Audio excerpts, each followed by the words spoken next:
CPM CBI வந்து முடிவுகள் சொன்ன பிறகு கூட திருமாவளவன் ஒரு நாள் டிலே பண்ணார். அவர் டிலே பண்ணதுக்கு காரணம் அவரை வந்து சிஎம்மா போட்டு அதில் ஏடிஎம்கே எல்லாம் பார்ட்டிசிபேட் பண்ணி வெளியிலேருந்து திமுக ஆதரவு பண்ணுற மாதிரி இன்னொரு ப்ரப்போசல் போயிட்டு இருக்கு அப்படின்னு 2 விதமான ப்ரப்போசல் இருந்தது.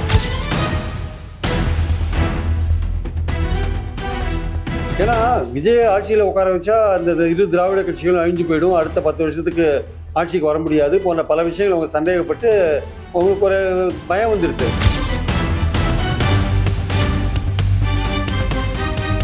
இவங்களுக்கு பிடிக்கல, சிவி சண்முகம் குரூப்புக்கு வந்து பிடிக்கலன்னு சொல்கிறத விட அவங்களுக்கு என்னென்னா வந்து தொடர்ந்து தோல்வியை தேடிட்டு இருப்பார், மறுபடியும் முதல்வரே இவரே இருப்பார், இவரே கட்சியில் இருப்பார், தோல்வி அடைஞ்சிட்டும் பதவியை பிடிக்கிறதுக்கு ஆசைப்படுறாரு, இவரை முதல்ல ஒழிச்சு கட்டணும் அப்படின்னு அவர் முடிவு எடுத்துட்டாங்க. யார்? பழனிசாமியை.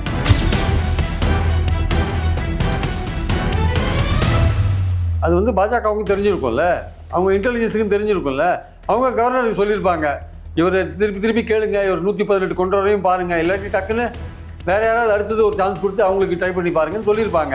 அதனால் அவர் 118 யார் கொண்டு வந்தாலும் அவங்க ஆட்சியில் உட்கார வைப்பேன்னு சொல்லியிருப்பாரு.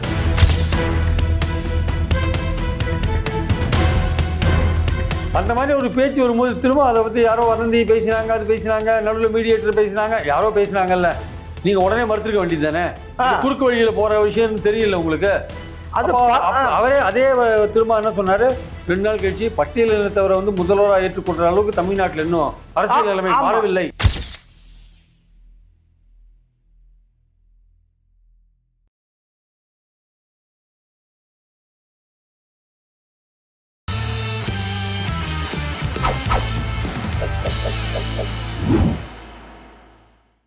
ஜெம் டிவி நேயர்களுக்கு வணக்கம். மூத்த பத்திரிகையாளர் பிரியன் அவர்கள் சந்திப்பவர்கள். வணக்கம் சார். வணக்கம் சார். மழை விட்டாலும் தூவானம் விடாதுன்னு சொல்லுவாங்க சார். அதே போல் இருக்கிறது அதிமுகவும் திமுகவும் கூட்டணியாக ஆட்சி அமைக்கலான்னு இன்னும் ஓடிட்டு இருக்கு சார். ஆட்சி அமைந்து 8 நாள் ஆகுது. விஜய் இல்லை, அது வந்து திருமாவளவன் இப்போ கொடுத்த ஒரு பேட்டி காரணமாக அந்த விஷயங்கள் மறுபடியும் கிளம்பியிருக்கு. ஆக்சுவலாக அந்த சமயத்தில் விஜய் கவர்னர் வந்து விஜய்க்கு 118 எண்ணிக்கை காமிக்க சொல்லி கேட்டபோது அவர் 2-3 நாட்கள் இழுத்துட்டு போனாங்க இல்லையா. அந்த சமயத்தில் இந்த பேச்சுக்கள் வந்தது. அதாவது அதிமுக ஆட்சி அமைச்சு திமுக வெளியிலேருந்து ஆதரிக்கிற மாதிரியான ஒரு ப்ரப்போசல் போயிட்டுருக்கு.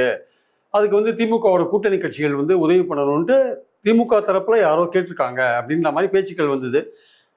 சிபிஎம் சிபிஐ வந்து முடிவுகள் சொன்ன பிறகு கூட திருமாவளவன் ஒரு நாள் டிலே பண்ணார். அவர் டிலே பண்ணதுக்கு காரணம் அவரை வந்து சிஎம்மா போட்டு அதில் ஏடிஎம்கே எல்லாம் பார்ட்டிசிபேட் பண்ணி வெளியிலேருந்து திமுக ஆதரவு பண்ணுற மாதிரி இன்னொரு ப்ரப்போசல் போயிட்டுருக்கு அப்படின்னு 2 விதமான ப்ரப்போசல் இருந்தது. கடைசியில் 2மே எடுபடல. விஜய்க்கு வந்து திருமாவளவன் ஒரு நாள் டிலே பண்ணி ஆதரவு தெரிவித்து அது ஆட்சி அமைஞ்சதை நம்ம பார்த்தோம். இந்த விஷயங்கள் அந்த சமயத்தில் ஒரு மெஜாரிட்டி காட்ட முடியாத, கவர்னர் கேட்டு மெஜாரிட்டி காட்ட முடியாத சூழலில் இந்த பேச்சுக்கள் நடந்தது உண்மை. இதுக்கு பின்னாடி இருக்காங்க யாரோ ஒருத்தர் திமுகவில் அந்த அவங்க குடும்பத்தை சேர்ந்த முதல்வர் குடும்பத்தை சேர்ந்த யாரோ இதை முயற்சி பண்ணியிருக்காங்கிறது என்னுடைய கருத்து. ஆக்சுவலாக ஆனால் முதல்வரை முயற்சி பண்ணியிருக்காங்க. அதுக்கு வந்து அதிமுகவில் பழனிசாமி தரப்பு ஓகே பண்ணியிருக்கு. ஆனால் பழனிசாமி தரப்பு இது வரைக்கும் எந்த விதமான இதுவும் சொல்லலை, இதுக்கான ஆன்சர் சொல்லலை. ஆனால் அதிலிருந்து பிரிந்து வந்து சிவி சண்முகம் தான் உண்மையிலே அதிமுகவும் திமுகவும் இணைந்து எடப்பாடி முதல்வர் ஆக்குறன்ட்டு என் குழந்தை மேலே சத்தியமாக இது நடந்ததுன்ட்டு சொல்கிறார். ஆனால் வெளியே சொல்ல மாட்டேறாங்களே சார். இல்லை, அப்படி நடந்ததுன்னா அது வந்து திமுக அதிமுக 2த்துக்கும் ஒரு பெரிய பின்னடைவாக போயிருக்கும். அது நடக்காதிருந்து அவங்களுக்கு நல்லது ஆக்சுவலாக. ஏன்னா விஜய் ஆட்சியில் உட்கார வச்சா அந்த இரு திராவிட கட்சிகளும் அழிஞ்சு போயிடும், அடுத்த 10 வருஷத்துக்கு ஆட்சிக்கு வர முடியாது போன்ற பல விஷயங்கள் அவங்க சந்தேகப்பட்டு அவங்களுக்கு ஒரு பயம் வந்துடுது. மீண்டும் விஜய் வந்து அடுத்த எலெக்ஷன்ஸ்லையும் வின் பண்ணுவாரோ அப்படின்ற மாதிரி ஒரு பயம் வந்துடுச்சு. அதனால் வந்து இந்த வாட்டி அவர் வந்து மெஜாரிட்டி இல்லாதனால அவர் வந்து ஆட்சி அமைக்க விடக்கூடாதுன்ற ஒரு விஷயத்தை கையில் எடுத்து நடக்காத விஷயங்கள் திமுக அதிமுகவுக்கு திமுக ஆதரவு, அதாவது திமுக அதிமுக ஒன்றா சேர்றதுன்றது 1978 பிஜு பட்நாயக் எடுத்த முயற்சி. ஆமாம். அதுக்கப்புறம் அது பெரிய முயற்சிகள் யாருமே எடுக்கவே இல்லை. அதுக்கப்புறம் எம்ஜிஆர் ஜெயலலிதா எல்லாருமே வந்து திமுகவை வந்து ஒரு கடும் எதிரியாக தான் அந்த நிலையில தான் அவங்க வச்சுருந்தாங்க ஆக்சுவலாக. அதனால் திடீர்னு இப்போ பழனிசாமி தன்னுடைய பதவியை தான் தோல்வி அடைஞ்சது மட்டும் இல்லாமல் தான் முதல்வர் பதவியை ஏற்றுக்கணுன்ற அந்த இதில் வந்து ஒரு ப்ரப்போசலை விடுறதும், அதுக்கு திமுக தரப்புலேருந்து அவங்களும் வந்து விஜய் வராட்டி பரவாயில்லன்னு அவங்களும் வெளியிலேருந்து ஆதரிக்கிறது இருக்குல்ல, இது வந்து ஒரு பச்சை சந்தர்ப்பவாதம். இது நடந்திருக்க கூடாது, நடக்கலை. ஏன்னா அதுக்கு மக்கள் மத்தியில் எதிர்ப்பு, திமுக கூட்டணி கட்சிகளே அதுக்கு எதிர்ப்பாக இருந்தது, சிபிஎம் எதிர்ப்பாக இருந்தாங்க. ஆனால் ஸ்டாலின் அவர்கள் பிரபல நாளெடுக்க பேட்டி அளிக்கும்போது நான் எப்படி உண்மையான எதிர்க்கட்சியாக செயல்படுவேன்ட்டார். ஆனால் எம்எல்ஏக்கள் கூட்டத்தில் இருக்கிறப்ப திரு ஸ்டாலின் எந்த நடவடிக்கை எடுத்தாலும் நாங்கள் முழு ஆதரவு அளிக்கிறோன்ட்டு அப்படின்ட்டு ஒரு தீர்மானமும் நிறைவேற்றிருக்காங்க. அப்ப இருக்கிற சூழ்நிலைக்கு ஏற்ப ஏதாவது ஒரு அதிரடியான முடிவு எடுக்கிறதுக்கான முழு அதிகாரத்தையும் ஸ்டாலின்கிட்ட கொடுக்குற மாதிரியான ஒரு தீர்மானம் போட்டாங்க. எம்எல்ஏக்கள் குழுவில் தீர்மானம் போட்டாங்க. அப்ப என்ன அர்த்தம்னா அந்த தீர்மானம் போட வேண்டிய அவசியம் என்ன? இப்போ இந்த மாதிரியான ஏதோ ஒரு ப்ரப்போசல் போயிட்டு இருக்கு, அதுக்கு ஓகே பண்றது லெவலில் அவர் இருக்கணுன்றதுக்காக அந்த தீர்மானம் போட்டாங்க ஆக்சுவலா.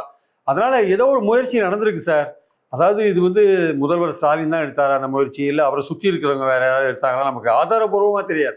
ஆனால் அதுக்கு வந்து ஓபிஎஸும் ஆதரிச்சாருன்றதான் உண்மை. ஆக்சுவலா இபிஎஸும் ஆதரிச்சாருன்றதான் உண்மை. ஆனால் அதிமுக தரப்புல சொல்றது அந்த ப்ரொபோசல் எடுபடலைன்னு சொன்ன உடனே அதுக்கு திமுக கூட்டணி கட்சிகள் எதிர்ப்பு தெரிவிச்ச உடனே திருமாவளவன் சிஎம் உட்கார வச்சு அந்த அமைச்சரவையில் அதிமுகவும் பங்கு பெறுறது, அதை வெளியிலேருந்து திமுக ஆதரிக்கிறது, ஒரு பட்டியல் இனத்தவர் சிஎம் வந்தால் அது ஒரு பெரிய விஷயமா பேசப்படும், அந்த ஓட் பேங்க் நமக்கு அப்படியே தக்க வைக்கலாம்னு திமுக நினைக்கிற ஒரு விஷயங்கள்லாம் நடந்தது. ஆனால் அதுக்கு வந்து எடப்பாடியை சம்மதிக்கலைன்ற ஒரு பேச்சும் பின்னாடியே வந்தது ஆக்சுவலா. ஆனால் அதே திரும்ப அதை போட்டும் உடைச்சிட்டாரு. ஆமா உடைச்சிட்டாரு. உண்மையிலே அதான் அவர் யார் பேசினாங்க அவர்கிட்ட என்னன்னு அவர் சொல்லல. யாரோ முதல்வர் ஆக்கிறதுக்கு யாரோ மீடியேட்டர் பேசினாங்க, நடுவில் இருக்கிறவங்க பேசினாங்கன்ற மாதிரி ஒரு விஷயத்த அவர் சொல்றாரு. அப்ப யாரோ அவர்கிட்ட அவர் பேசியிருக்காங்கல்ல, அவர் ஒரு நாள் டிலே பண்ணார்ல டிசிஷனை. சிபிஐ சிபிஎம் எடுக்கிற முடிவு தான் முடியும்னு சொல்லிட்டு முதல் நாள் சிபிஐ சிபிஎம் முடிவு எடுத்துட்டாங்க. நீங்க ஒரு நாள் டிலே பண்ணீங்க. ஆமா சார், தேவையில்லை. அப்போ உங்களுக்கு இபிஎஸ் வந்து அந்த ப்ரப்போசலுக்கு ஒத்துக்க மாட்டேன்னு சொன்ன பிறகுதான் நீங்க டிசைட் பண்றீங்க நீங்க. ஸோ அதனால நடந்திருக்கு, இந்த பேச்சுவார்த்தை நடந்திருக்கு, திருமாவளவன் முதல்வராக்கிறதுக்கு முயற்சி நடந்திருக்கு, அதிமுக உட்கார வச்சு திமுக வெளியில இருந்து ஆதரிக்கிற முயற்சியெல்லாம் நடந்திருக்கு சார். வெளியில பேசும்போது திமுக அதெல்லாம் எப்படி ஒத்துப்பாங்க? அது ஒத்துக்கிறதுக்கு சார் திமுக ஒத்துக்கிறதுனால தான் சார் அதிமுக செயல இருந்து திரு எடப்பாடி வந்து கிங் மேக்கர், அவர் கிங்கா தான் இருப்பாருன்ட்டு சொன்னாங்கல்ல சார். அப்படின்னு சொன்ன செம்மலையே வெளில போயிட்டாரு இன்னைக்கு. ஆமா அப்படி சொன்னாரு, செம்மலை சொன்னாரு, செம்மலை சொல்லிட்டு வெளியே போயிட்டாரு இன்னைக்கு. எடப்பாடியோட இது பிடிக்காத வெளில போயிட்டாரு. இல்ல அதே மாதிரி தம்பிதுரையும் சொல்லி இருக்காருல்ல, உண்மையில நல்ல விஷயம் நடக்க போது எடப்பாடி முதல்வரா அவரும் சொன்னாரு இல்ல. இதுதான் அந்த ப்ரொபோசல் தான் அதிமுக உள்ள உட்கார வச்சு திமுக ஆதரிக்கிற ப்ரொபோசல் தான். அதுக்கு தான் ஒர்க் பண்ணியிருக்காங்க. அது இவங்களுக்கு பிடிக்கல, சிவி சண்முகம் குரூப்புக்கு வந்து பிடிக்கலன்னு சொல்றதை விட அவங்களுக்கு என்னன்னா வந்து தொடர்ந்து தோல்வியை தழுவிட்டு இருப்பார், மறுபடியும் முதல்வரே இவரே இருப்பார், இவரே கட்சியில் இருப்பார், தோல்வி அடைஞ்சிட்டும் பதவியை பிடிக்கிறதுக்கு ஆசைப்படுறாரு, இவரை முதல்ல ஒழிச்சு கட்டணும் அப்படின்னு அவர் முடிவு எடுத்துட்டாங்க யார பழனிசாமியை. அதனால தாவேகாவை ஆதரிக்கிறது பெட்டரு. ரெண்டு பேருமே திமுகவுக்கு தானே போட்டி போட்டாங்க.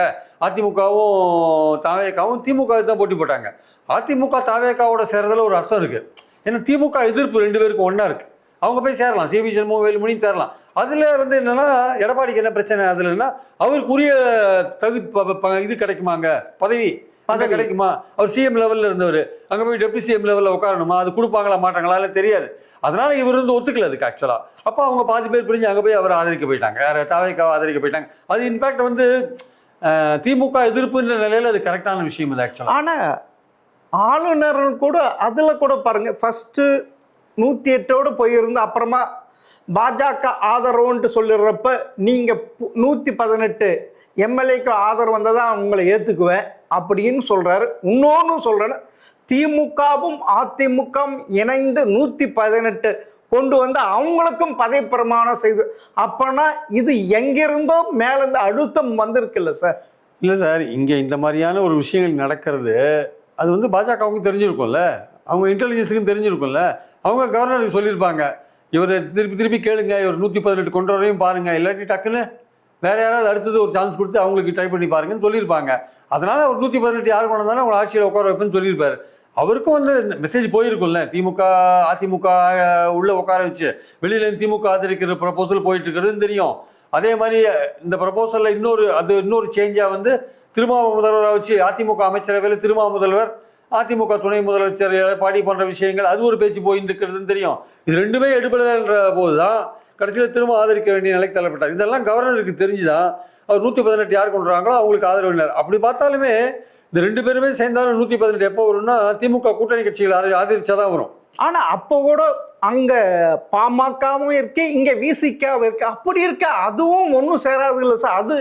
அது சேர்றதுக்கான வாய்ப்பே இல்லை சார். இங்க வந்து இங்க இந்த 3 பேர் 6 ஐயுஎம்எல் சிபிஐ சிபிஎம் விடுதலை சிறுத்தைகள் 8 சீட் இருக்கு சார்.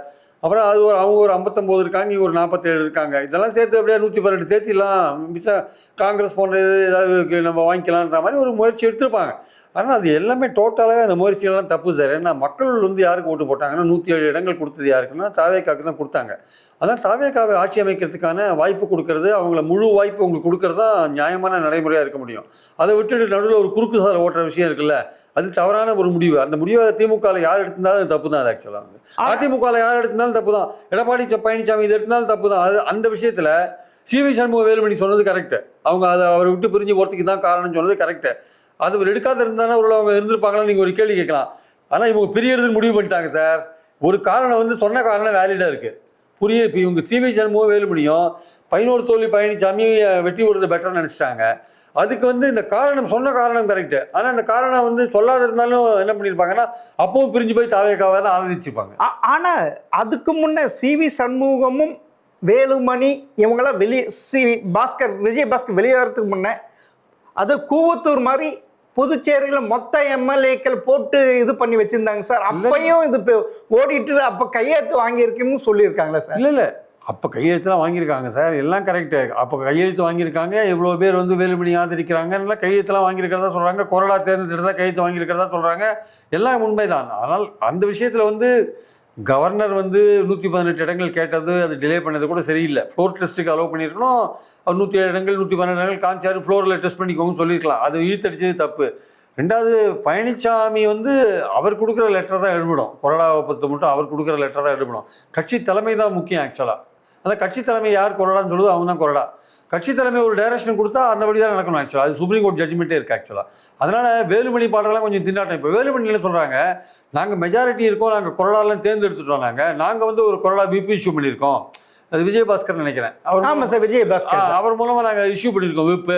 அதில் வந்து 22 பேர் ஆதரிக்கலை, அவங்க மேலே நடவடிக்கை எடுங்கன்னு மனு கொடுத்துருக்காங்க. ஆனால் அவரோட பெரியவர் வந்து கட்சி தலைமை தான். கட்சி தலைமையை லெட்டர் கொடுக்கணும். விஜயபாஸ்கர் தான் கொரோனான்னு கட்சி தலைமையை லெட்டர் கொடுக்கணும். கட்சி தலைமை லெட்டர் கொரோனா கொடுக்காத போது அது எடுபடாது. அப்போ கட்சி தலைமை யாருக்கு கொடுக்குது? பழனிசாமி. அவர் தான் கொரோனாவாக இருக்க முடியும். ஸோ அந்த பாயிண்டில் பார்க்கும்போது பழனிசாமி சொல்கிறது தான் கட்சி எம்எல்ஏக்கள் கேட்கணுன்றதான். பார்ட்டி தான் முக்கியம். சட்டமன்ற குழு வேற, அதுவும் சொல்லியிருக்காங்கல்ல சார். சட்டமன்றத்தில் அதிமுகன்னு இருந்தா கூட அதை கண்ட்ரோல் பண்றது யார் சார்? பொலிட்டிக்கல் பார்ட்டி தானே. பொலிட்டிக்கல் பார்ட்டியோட சீஃப் தானே அதை கண்ட்ரோல் பண்றாரு. அதில் தனித்தே இயங்குது. அது அவங்க என்ன டைரக்ஷன் கொடுக்குறாங்களோ. இப்போ ஒரு பொலிட்டிக்கல் ஸ்டாலின் இல்லை சார், சட்டமன்றத்துக்குள்ள ஸ்டாலின் இல்லை. உள்ள வந்து ஸ்டாலின் சொல்லாதெல்லாம் பேசிடுவாங்களா? இன்னைக்கு என்ன மானியம் வருது, என்ன கோரிக்கை வருது, இன்னைக்கு என்ன விஷயம் வருது, அது நம்ம ஸ்டாண்ட் இதுதான் அப்படின்னு அவர் சொன்னாதான் அவங்க பேசுவாங்க. அதனால பார்ட்டியோட சீஃப் என்ன சொல்றாரோ அதுதான் முக்கியம். கொரோனாவும் அவர் டைரக்ட் பண்ற விஷயத்துக்கு தான் பார்ட்டி உள்ளே நடந்துக்க முடியும். அதுதான் சுப்ரீம் கோர்ட்டும் தெளிவாக சொல்லியிருக்காங்க. சார், இப்படி ஒரு நடவடிக்கை எடுக்க காரணம் விஜயை காங்கிரஸ் ஆதரிச்சனால இப்படி ஒரு இது நடந்திருக்கு. விஜய் வந்து ஒரு அழுத்தம், அதனால ஒரு காரணம் ஆயிப்போச்சு. விஜய் காங்கிரஸ் ஆதரிச்சது வந்து பாஜகவுக்கும் பிடிக்கல, அதனால கவர்னர் டிலே பண்ணாரு. காங்கிரஸ் இப்படி நம்மளை வந்து துரோகம் பண்ணிட்டு போச்சு இல்லை, அந்த காங்கிரஸுக்கு ஒரு பாடம் கற்பிக்கணும்னு திமுக நினச்சது. சரி, நம்ம ஒரு பாடம் கற்பிக்கலாம்னு அதிமுகவோட சேர்ந்து ட்ரை பண்ணி பார்த்தாங்க. திராவிட கட்சிகள்ன்ற முறையில் அந்த பொது நோக்கத்தின் அடிப்படையில் ட்ரை பண்ணாங்க. ஆனால் அது வந்து மக்கள் தீர்ப்புக்கு எதிரானது என்பது அவங்களே உணர்ந்துட்டாங்க ஒரு கட்டத்தில். அதனால அது எடுபடலை. அதான் மேலிருந்து ஏதோ ஒரு ஃபோன் கால் வந்ததுனால தான் இப்படி ஒரு இதுவே நடந்தது. அதாவது வாக்கு எண்ணிக்கை வரப்ப அந்த நைட்டு 4ஆம் தேதி நைட்டு தான் இதே மாதிரி நடக்கப்போ ஒரு பேச்சு ஆரம்பிச்சது இல்லை சார்? அதான் சார், பேச்சு ஆரம்பிச்சிருக்கோம். அதுக்கு வந்து கவர்னர் வந்து எந்த அளவுக்கு இது டிலே பண்ணார் விஜய் விஷயத்த, மேலேருந்து பாஜகலேருந்து இது ஆதரிச்சாங்களா இல்லையா அதெல்லாம் நமக்கு தெரியாது. ஆனால் என்னென்னா திமுக அதிமுக தரப்புலேருந்து இதை பற்றி பேசப்பட்டு இதை பற்றி உரையாடல்கள் நடந்தனது உண்மை. ஆனால் திரும்ப வந்து சொல்கிறாரு, அதாவது இரு கம்யூனிஸ்ட் என்ன முடிவு எடுக்குதோ அதை நான் எடுக்கிறேன்னு சொல்லிட்டு அப்படியே பல்ட் அடிச்சிட்டாரு இல்லை சார்? அந்த மாதிரி ஒரு பேச்சு வரும்போது திரும்ப அதை பற்றி யாரோ வதந்தி பேசினாங்க, அது பேசினாங்க, நடுவில் மீடியேட்டர் பேசினாங்க, யாரோ பேசினாங்கல்ல, நீங்கள் உடனே மறுத்துக்க வேண்டியது தானே. குறுக்கு வழியில் போகிற விஷயம்னு தெரியல உங்களுக்கு. அது அவரே அதே திரும்ப என்ன சொன்னார், 2 நாள் கழிச்சு பட்டியலினத்தவரை வந்து முதல்வராக ஏற்றுக்கொள்ற அளவுக்கு தமிழ்நாட்டில் இன்னும் அரசியல் நிலைமை மாறவில்லை அப்படின்னு சொல்கிறேன். ஆனால் 9ஆம் தேதி, அதாவது விஜய் 10ஆம் தேதி பதவி ஏற்கும் முன்ன 9ஆம் தேதி காலையில் 11 மணிக்கு செய்தியாளர் சந்திப்பு அப்படின்னு சொன்னார். ஆனால் அதை வந்து 4 மணிக்கு மேலே கூட போச்சு இல்லை சார்? அதான் சார், 4 மணிக்கு அவர் சொன்னபடி பத்திரிகையாளர் சந்திப்பு நடத்தவே இல்லை சார். நடத்தவே இல்லை. லெட்டரை வந்து ஆதவ அர்ஜுனாட்ட கொடுத்து அனுப்பிச்சிட்டாங்க சார். ஆமா, அந்த இதுல கூட இப்ப வந்து அவர் பத்திரிகையாளர் சந்திச்சு ஆதரவுன்னு சொல்லவே இல்லையே. இல்ல, நான் அந்த 11 letter மணிக்கு நான் 11 மணிக்கு செய்தியாளர் சந்திக்கிறேன். நடக்கல. இதை 4 பத்தி- அது மணிக்கு நடக்கல சார். 4 மணிக்கும் நடக்கல. ஆமா, 4 மணிக்கு லெட்டரை நடக்கல. மட்டும் கொடுத்துட்டு போயிட்டாங்க. லெட்டரை மட்டும் ஆதரவு காமிச்சிட்டாரு எல்லாருக்கும். அப்புறம் இவங்க கவர்னருக்கு அந்த லெட்டர் அனுப்பிச்சு விட்டாங்க. அவ்வளோ. ஆனா அதுவும் அவருக்கு ஒரு கால் பண்ணியிருக்காரு. நீங்க லெட்டர் கொடுத்து ஆதரவு கொடுத்தா என்ன, நீங்க செய்தியாளர் சந்தித்தா என்ன, நம்ம இன்னொரு நடவடிக்கை உங்களை முதல்வர் ஆக்கிறோம் அப்படின்ட்டு திருமாக்க அழுத்தம் கொடுத்துருக்காங்களா சார்? திரும்ப கொடுத்தாங்களா தெரியாது. ஒன்ஸ் அவரே சொல்லியிருக்காரு சார். அவரே வெளிப்படையா சொல்லிட்டாரு. ஒன்ஸ் நீங்க ஒரு ஆதரவு கடிதம் கொடுத்த பிறகு மறுபடியும் இன்னொரு ப்ரொபோசல் கொண்டு போச்சுன்னா அவர் அசம்பிளியில நிரூபிக்க முடியாத போது தான் கவர்னருக்கு இன்னொரு ஆப்ஷனே கிடைக்கும். அதனால அந்த இடத்துல அது உடனே கவர்னர் திருத்திக்க முடியாது. ஆக்சுவலா அவர் ஆதரவு கடிதம் கொடுத்தா உடனே 118 எண்ணிக்கையை தாண்டிடுறாங்க. அவங்க 119 வந்துடுறாங்க. அப்போ கவர்னர் இன்வைட் பண்ணியே தீரணும். அதுக்கப்புறம் நீங்க இன்னொரு ப்ரொபோசல் கொண்டு போக முடியாது. எப்போ இன்னொரு ப்ரொபோசல் வரும்னா இவர் சட்டமன்றத்தில் மெஜாரிட்டி நிரூபிக்க முடியாத போது தான் கவர்னர் அடுத்த ஆப்ஷனையே பார்ப்பார், என்னன்னு பார்ப்பார். ஆனா உண்மையிலே இந்த கூட்டணி அமையாமல் போனதுக்கு காரணம் திருமதி கனிமொழி தானே சார். இது கூடாது அழுத்தம் திருத்தமா சொன்ன பிறகுதானே இவங்க எல்லாமே திருமதி கனிமொழி திமுக பேக் ஃபயர் ஆச்சு. இல்ல, திருமதி கனிமொழி அவங்க இந்த மாதிரியான ஒரு விஷயத்தை அவங்க விரும்பலைன்றது நல்லா புரியுது. ஆமா. ஆனா ஸ்டாலின் அவர்களே வெளிப்படையா பேசும்போது நாங்க எந்த விதத்திலையும் தாவேக்கு ஆட்சி அமைக்க தடையா இருக்க மாட்டோம் தான் பேசியிருந்தாரு. ஆனா அவருக்கும் தெரிஞ்சோ தெரியாமலோ அவருக்கு வேண்டியவங்க யாரோ அந்த முயற்சியை எடுத்திருக்காங்க. ஆமா, இது அதனால்தான் அதாவது பூனைக்குட்டை வெளியே வந்துருச்சு. ஆமா, அது அந்த பூனைக்குட்டி யாரு வெளியே திறந்து விட்டாங்க யாரும் தெரியாது. அதுதான் சார். ஆனா அந்த பூனை வெளியில வந்த பூனை எல்லா கண்ணிலையும் பட்டுடுச்சு. கண்ணுல பட்டு போச்சு. இது நடந்ததுதான் உண்மை. இது திமுக இப்ப மூடி மறைக்கலாம் சார். அவங்களுக்கு எப்படி ஒத்துக்க முடியும்? அவங்க இதை ஒத்துக்க முடியாது. இது வாய் பேசாதவங்க கனவு கண்ட மாதிரி கனவை சொல்ல முடியாதுல்ல வெளியில. அது சார் அகில இந்திய மார்க்சிஸ்ட் கம்யூனிஸ்ட் பொதுச் செயலர் பேபி அவர்களே சொல்லியிருக்காருல்ல கேரளால. அவர் ஒரு நேர்மையானவர். இந்த மாதிரி முயற்சி நடந்தது இடது நாங்க சிபிஎம் மார்க்சிஸ்ட் ஒத்துக்கலன்னு சொல்லியிருக்காரு. ஆமா, அது மட்டும் இல்ல, ஆனா அவரே பல்ட்டி அடிச்சார். அடுத்த 2 நாள் அடுத்து நான் சொல்லல, அது மாதிரி சொல்லல, அந்த மாதிரி ஒரு ப்ரொபோசலே கிடையாதுன்னு டக்குன்னு பல்ட்டி அடிச்சார். ஏன்னா திமுக ஒரு ப்ரெஷர் போயிருக்கோம், அதனால பல்ட்டி அடிச்சார். முதல்ல சொல்லதான் உண்மை. அதான் முதல்ல. ஆனா நடந்திருக்கு. ஆனா அப்பனா இரு திராவிட கழகங்களுமே விஜயை பார்த்து பயந்துட்டாங்க சார். பயந்துட்டாங்க. ஏன்னா இப்படி திடீர்னு முதல் எடுத்தோடனே ஆட்சிக்கு வந்திருக்காங்களா, அதெல்லாம் பயந்துருக்கலாம். இனிமேல் திராவிட கட்சிகளுக்கு எதிர்காலம் எப்படி இருக்குன்னு தெரியாது. 11 தோல்வி பழனிசாமி கட்சி கலைஞ்சிருமோன்னு பயப்படலாம். அவரு ஸ்டாலினுக்கு உதயநிதி எப்படி கொண்டுறதுன்னு அவரு ஒரு சந்தேகம் வந்திருக்கலாம். எல்லாமே விஜய் வந்துட்டாருன்னா நமக்கு எல்லாமே அப்செட் ஆயிடுச்சு, நம்ம இது சரி பண்றது எப்படின்னு யோசிக்கலாம். ஆனா அதெல்லாம் சரியான வழியே கிடையாது. விஜய்க்கு ஒரு தடவை ஓட்டு மக்கள் ஆட்சியில் அமர்த்திருக்காங்க. அவர் எப்படி ஃபங்க்ஷன் பண்றாரோ அதை ஒட்டி தான் அடுத்த எலெக்ஷன்ல ஒரு வாக்குகள் வாங்குவார். அலோவ் பண்ணது பெட்டர். ஆனா நீங்க சொல்றது கரெக்ட். ஆனா இரு திராவிட கட்சிகள் இப்படி ஒரு மூவ் பண்ணது மிகப்பெரிய தப்பு. மக்களுக்கு எதிரானது, வாக்களித்திற்கு தமிழக மக்களுக்கு இதுவானது. அந்த மாதிரி ஒரு ஆட்சி அமைஞ்சதுன்னா மக்கள் அதை விரும்பியிருக்கவே மாட்டாங்க. அதுதான் சார், அது தெளிவாக விரும்பியிருக்கவே மாட்டாங்க என்பது என் கருத்து. சார் நீங்க சொன்னது மிக்க கரெக்ட் சார். மிக்க நன்றி சார். தேங்க்யூ.